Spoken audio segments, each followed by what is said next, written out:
السلام عليكم ورحمة الله وبركاته. الإسعافات الأولية.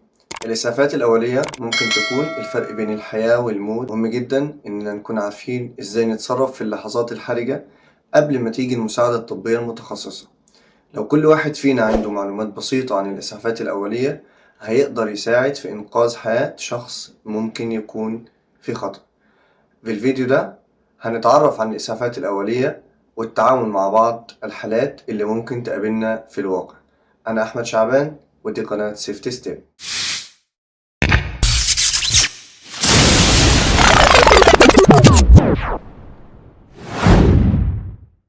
الإسعافات الأولية موضوع مهم جدا وهنقسمه لأجزاء مختلفة عشان نغطي كل التفاصيل المتعلقة بيه بحيث تكون جاهزة نتعامل مع الإصابات والحالات الطارئة في البيت أو في أي مكان. قبل ما تقدم المساعدة مهم جدا إنك تقدم نفسك للمصاب وتاخد منه الموافقة، ودي في حالة إن المصاب ده على وعي، ولو المصاب مش واعي ما ينفعش تسأله أو حتى تستنى منه الموافقة. الحاجة التانية خصوصية المصاب، ودي مهمة جدا، فما ينفعش تفحص أماكن مفيش داعي إنك تفحصها. تعريف الإسعافات الأولية: الإسعافات الأولية هي الرعاية الفورية اللي بنقدمها لأي شخص اتعرض لحادثة أو إصابة قبل ما توصل الإسعافات المتخصصة أو الرعاية الطبية.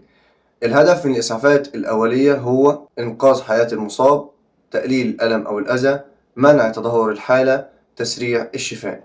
2. مكونات شنطة الإسعافات الأولية: لازم تكون شنطة الإسعافات الأولية متوفرة في البيت، العربية، أماكن العمل، لازم تكون جاهزة وسهلة الوصول. الأدوات الأساسية: 1. قماش شاش معقم لو أنت هتغطي الجرح أو الحروق. 2. ضمادات لاصقة للجروح الصغيرة. 3. مقص طبي لقص الضمادات أو الملابس في حالات الطوارئ. 4. قطن طبي لتنظيف الجروح. 5. قالب كبيرة لتثبيت الكسور. 6. كريم مضاد للحروق للاستخدام في حالة الحروق البسيطة. 7. لاصق طبي لتثبيت الشاش أو الضمادات. 8. مطهر الجروح زي الكحول أو محلول مطهر. 9. جوانت طبي لحماية نفسك والمصاب من التلوث. 10. ملقاط صغير لاستخراج الشظايا. 11. كيس تلج فوري لتخفيف الألم والتورم. 3. التعامل مع الجروح والنزيف. الجروح السطحية: 1. بتغسل الجرح بمياه نظيفة أو مطهر خفيف. 2. بتستخدم الشاش المعقم تغطي بيه الجرح وتغير الضمادة يوميا. 3.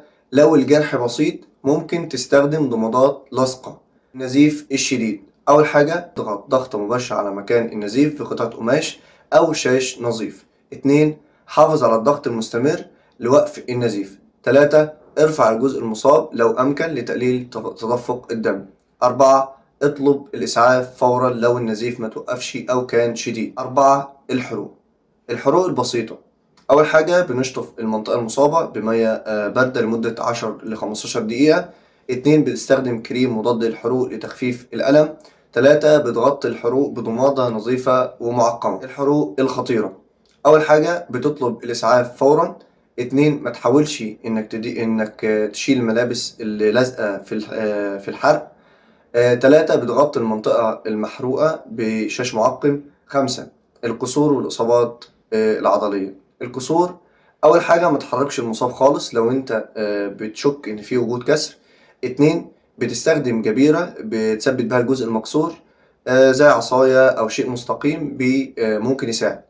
3. بتطلب الإسعاف فورا لو الكسر واضح وأنت شايفه أو المصاب غير قادر على الحركة تماما. الالتواءات: أول حاجة بنستخدم كيس تلج على المنطقة المصابة بتخفف فيها الورم. 2. بترفع الجزء المصاب لو أمكن.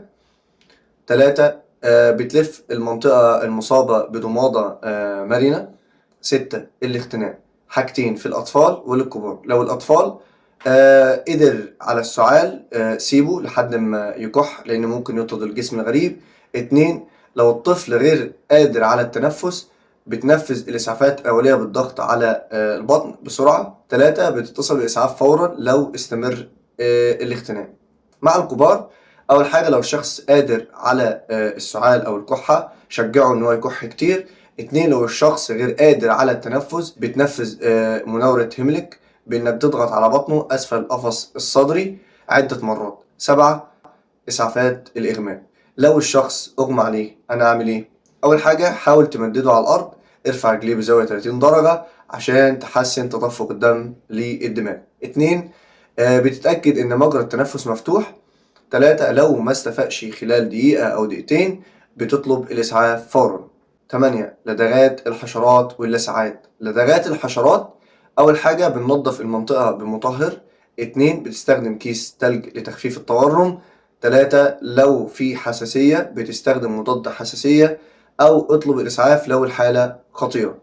اللدغات السامة أول حاجة بتطلب الإسعاف فورا، في نفس الوقت تعمل الإسعافات الأولية، تحافظ على هدوء المصاب، امنعه من الحركة الكتير لتقليل انتشار السم. 9 الانعاش القلبي الرئوي CPR. في حالات توقف القلب أو التنفس أول حاجة بتتأكد من وجود نبض وتنفس، ولو مفيش ابدأ على طول الانعاش القلبي الرئوي. 2 بتضع إيدك فوق بعض في منتصف الصدر وابدأ في الضغط 30 ضغطة متتابعة، ما تفصلش بين ال 30 ضغطة. تالت حاجة بتفتح مجرى التنفس بإمالة الرأس للخلف وارفع الدق. 4 بعد كل 30 ضغطة بتعمل نفسين عن طريق النفخ في فم الشخص. 5 بتستمر في الدورة 30 ضغطة و2 نفس لحد ما الإسعاف يوصل لي. 10 نصايح عامة للإسعافات الأولية. دايما حافظ على هدوءك، تجنب الذعر، اتصل بالإسعاف فورا، اتعلم أكتر عن الإسعافات الأولية من مصادر موثوقة، ودايما جهز نفسك لأي حالة طارئة. نصيحة أخيرة: الإسعافات الأولية مش بس حاجة بنستخدمها في الحالات الطارئة، لكنها مهارة مهمة لأي شخص عشان تقدر تتصرف بسرعة وتحمي نفسك واللي حواليك. كل ما كنت مستعد أكتر كل ما تقدر تحمي حياتك وحياة اللي بتحبهم. ولازم تكون دايما هادي ومسيطر على الموقف. أول خطوة هي حماية نفسك والشخص المصاب من أي أخطار حواليك. بعد كده لازم تتصرف بسرعة لكن بحذر، زي التأكد من إن الشخص بيتنفس أو إنك وقفت النزيف. لو في إصابة خطيرة تذكر دايما إنك مش مطالب تكون خبير، لكن تصرفك السريع بالمعلومات البسيطة دي ممكن ينقذ حياة حد محتاج. خليك دايما مستعد، تعلم أكتر الإسعافات الأولية عشان تكون جاهز وقت اللزوم. في النهاية عاوز أقول لكم إن السلامة مش مجرد إجراءات بنتبعها في الشغل، لكن هي أسلوب حياة لازم نعيشه كل يوم. دورك ما بتصيرش على حماية نفسك بس، لكن كمان حماية كل اللي حواليك. كلنا مسؤولين عن سلامة بعض. ما تنسوش تفعلوا الجرس عشان توصل لكم كل الفيديوهات الجديدة اللي بنقدمها عن السلامة. السلام عليكم.